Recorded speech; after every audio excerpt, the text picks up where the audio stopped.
আসসালামু আলাইকুম বন্ধুরা, কেমন আছেন? S M on the Europe চ্যানেলে আপনাদেরকে স্বাগতম।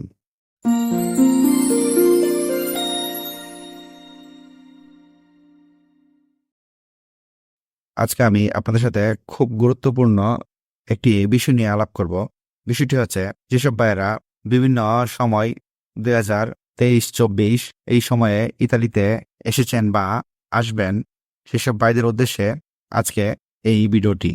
তার আগে আপনাদেরকে একটা অনুরোধ করব, ভিডিওটি না টেনে পুরোপুরি দেখার জন্য, কারণ ভিডিওটি খুব গুরুত্বপূর্ণ হতে যাচ্ছে। যেসব ভাইয়েরা বাংলাদেশ থেকে এগ্রিকালচার এবং স্পন্সর বিষয় বা ডোমেস্টিক বিষয় ইতালিতে এসেছেন বা আসবেন, ভিডিওটি সেসব ভাইদের জন্য। আজকে ভিডিওর মূল টপিক হচ্ছে, ইতালিতে আপনারা এগ্রিকালচার, স্পন্সর এবং ডোমেস্টিক বিষয় আসার পর যদি মালিক খুঁজে না পান, তাহলে কিভাবে আপনাদের সকল কাগজপত্র বা ইতালির ডকুমেন্ট তৈরি করবেন বা ইতালিতে বৈধ হবেন, এই বিষয় নিয়ে আজকের মূল ভিডিওটি তৈরি করা হয়েছে। প্রথমেই আমি যে এই প্রসেসটি নিয়ে কথা বলবো, সেটি হচ্ছে ইতালিতে আসার পর প্রথম যেভাবে ইতালির ডকুমেন্ট তৈরি করা যায়, সেই ধাপটি হচ্ছে, ইতালিতে দালালরা বিভিন্ন উপায়ে বাংলাদেশ থেকে লোক নিয়ে আসেন। দালালরা যখন বাংলাদেশ থেকে লোক আনবেন, একজন দালাল যখন কোনো বাংলাদেশি ভাইদের কাগজপত্র জমা দেয় একজন ইতালিয়ানের কাছে, জমা দেওয়ার সময় তার সাথে বিভিন্ন ধাপে কন্ট্রাক্ট হয়ে থাকে। প্রথম যে কন্ট্রাক্টটি হয়, অনেক সময় বাঙালিরা কন্ট্রাক্ট করে যে আমার একজন লোক আছে, সেটি তুমি ইতালিতে এনে দিবা, এর বিনিময়ে আমি তোমাকে এত টাকা দেব, তোমাকে কোনো থাকা বা কোনো ধরনের ডকুমেন্টের কোনো দায়িত্ব নিতে হবে না, শুধুমাত্র তাকে ইতালিতে নিয়ে আসার পর তোমার দায়িত্ব শেষ। এই বলে দালালরা একজন ইতালিয়ানের সাথে কন্ট্রাক্ট করে থাকে। এছাড়া কিছু সংখ্যক দালালরা অন্য উপায়ে কন্ট্রাক্ট করে থাকে। সেটি হচ্ছে, তারা একজন ইতালিয়ানের সাথে এভাবে কন্ট্রাক্ট করে যে তুমি আমার একজন লোককে এনে দিবা ইতালিতে, এবং তার সকল ইতালিয়ান ডকুমেন্ট তুমি তোমার দায়িত্ব নিয়ে করে দিবা, এর বিনিময়ে আমি তোমাকে এত টাকা দেব। এর ফলে দেখা গেল, যেসব ইতালিয়ানরা প্রথম অফারে রাজি হয়, তাকে বেশি পরিমাণ টাকা দিতে হয় না। আর দ্বিতীয় যে অফারে রাজি হয়, সেই অফার অনুযায়ী একজন ইতালিয়ানকে অনেক পরিমাণ টাকা দিতে হয়। দেখা গেল দ্বিতীয় যে অফারটি, যে একজন বাংলাদেশ থেকে আসার পর তার ডকুমেন্ট একজন ইতালিয়ান তার দায়িত্বে করে দিবে, সেটাই সবচেয়ে ভালো। এখন আমরা যে বিষয়টি নিয়ে আলোচনা করব, সেটি হচ্ছে, যদি আপনারা ইতালিতে আসার পর আপনাদের মালিক খুঁজে না পান, যেমন প্রথম কন্ট্রাক্ট অনুযায়ী যে মালিক আপনাদের ডকুমেন্ট তৈরি করতে রাজি হবে না, এই কন্ট্রাক্ট অনুযায়ী মালিক আপনাকে ইতালিতে নিয়ে আসার পর তারপর আপনাকে ছেড়ে দিবে। আপনার কোনো কাগজপত্রের ব্যাপারে সে আর কোনো কাজ করবে না। তার মূল কাজটি হলো, সে আপনাকে বাংলাদেশ থেকে ইতালিতে নিয়ে আসা। এরপরে তার সাথে আর কোনো দালালের কন্ট্রাক্ট হয়নি, এবং সেই মালিক আর আপনার কোনো খোঁজ খবর নেবে না, আর আপনিও কোনো মালিককে পাবেন না। অবৈধভাবে ইতালিতে কাজ করতে হবে। এখন আমরা প্রথমে যে আলোচনাটা করব, সেটি হচ্ছে, যাদের মালিক আছে বা যাদের মালিক দ্বিতীয় কন্ট্রাক্ট অনুযায়ী তার শ্রমিকের দায়িত্ব নিবে, সেটি কিভাবে তার কাগজপত্র তৈরি করবে। প্রথমে যখন একজন বাংলাদেশি ভাই ইতালিতে আসবেন তার মালিকের মাধ্যমে, এবং মালিক সেই শ্রমিকের পুরোপুরি দায়িত্ব নেবেন তার সকল ডকুমেন্ট, ইতালিয়ান ডকুমেন্ট তৈরি করে দেওয়ার জন্য। সেই অনুযায়ী ইতালিতে আসার পর মালিক প্রথমে তার শ্রমিকের পাসপোর্ট এবং তার শ্রমিককে নিয়ে কদিসি ফিসক্যাল অফিসে গিয়ে বা ট্যাক্স অফিসে গিয়ে তার নামে একটা ট্যাক্স নাম্বার তৈরি করবে, যেটাকে ইতালিয়ান ভাষায় বলা হয় কদিসি ফিসক্যাল নিউমেরো। সেই নাম্বারটি তৈরি করার পর বাংলাদেশি ভাইটি মানে শ্রমিক ইতালিতে মোটামুটি বৈধ হিসাবে গ্রহণযোগ্য হবে।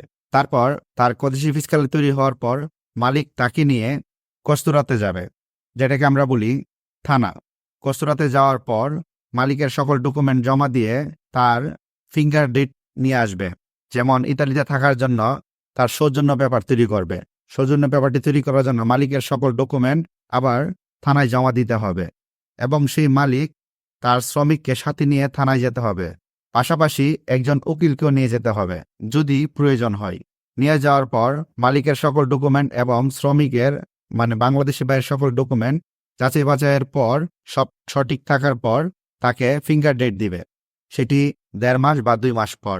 ফিঙ্গার ডেট দেওয়ার পর তার সৌজন্য তৈরি হবে, মানে ইতালিতে থাকার বৈধতা তৈরি হবে। তারপর সে আস্তে আস্তে তার বিভিন্ন ব্যাংক কার্ড এবং বিভিন্ন কাগজপত্র তৈরি করবে, ইতালিতে সে বৈধ হয়ে যাবে।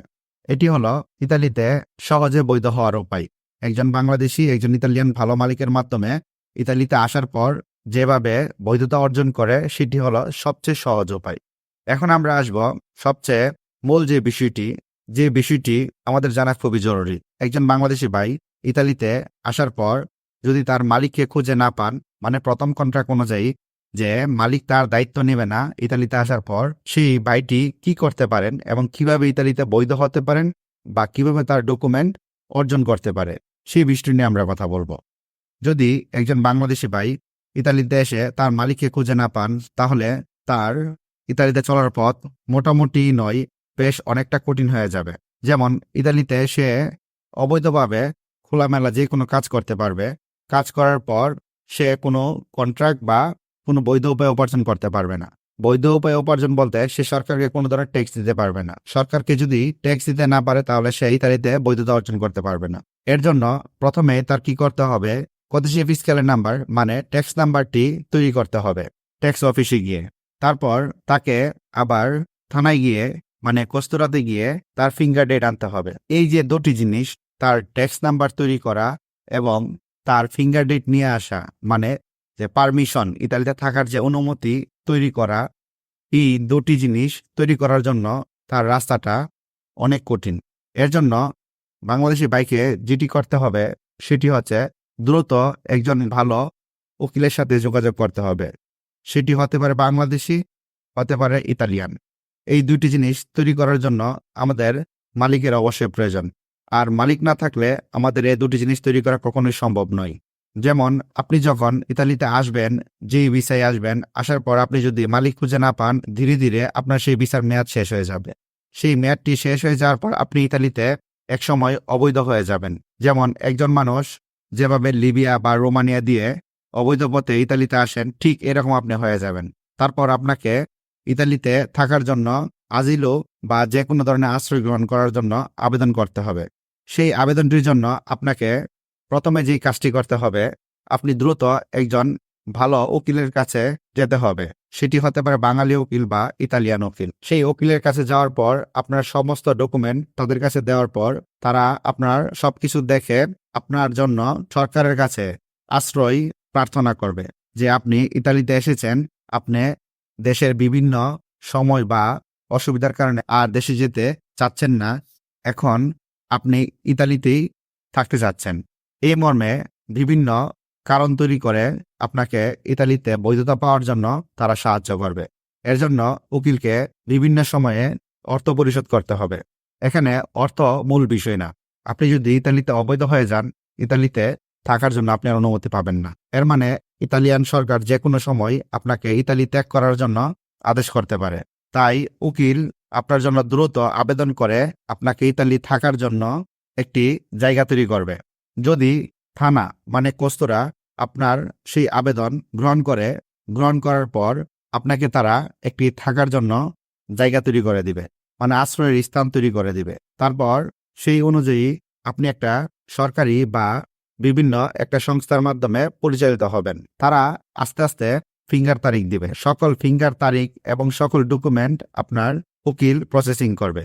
এর মানে হলো আপনি ইতালিতে আসার পর যেমন আপনার মালিককে খুঁজে পাননি, সে অনুযায়ী আপনি একজন উকিলের দ্বারস্থ হয়েছেন। সেই উকিল আপনার মালিকের বদলে আপনার সমস্ত দায়ভার নিবে। নেওয়ার পর সেই উকিল আপনার সকল ডকুমেন্ট তৈরি করে দেবে। প্রথমেই ট্যাক্স নাম্বার, তারপর আপনার ফিঙ্গার তারিখ, সৌজন্য, এই সকল কিছু ধীরে ধীরে উকিল আপনাকে তৈরি করে দেবে। তৈরি করে দেওয়ার পর আপনি ইতালিতে অবৈধ থেকে বৈধতা অর্জন করতে পারবেন। আশা করছি আপনারা আমার এই ভিডিওটি বুঝতে পেরেছেন যে একজন বাংলাদেশি ভাই বাংলাদেশ থেকে বৈধ পথে ইতালিতে আসার পর যদি মালিক খুঁজে পান, আপনাদের ডকুমেন্ট কিভাবে তৈরি করবেন কতটুকু সহজভাবে, কোনো ধরনের চিন্তা ছাড়া। আর যদি মালিককে খুঁজে না পান, তাহলে আপনাদের ডকুমেন্ট তৈরি করতে কতটুকু ঝামেলা হতে পারে এবং সেই ঝামেলাটুকু আপনি কিভাবে শেষ করতে পারেন, সকল কিছু এই ভিডিওতে আলোচনা করা হয়েছে। তাই আপনাদের কাছে ভিডিওর শেষে আমার চ্যানেলটি সাবস্ক্রাইব করার জন্য অনুরোধ রইল এবং আমার পাশে থাকবেন যেন আমি আপনাদের জন্য আরো নতুন নতুন ভিডিও নিয়ে আসতে পারি। সবাই ভালো থাকবেন, সুস্থ থাকবেন। আসসালামু আলাইকুম।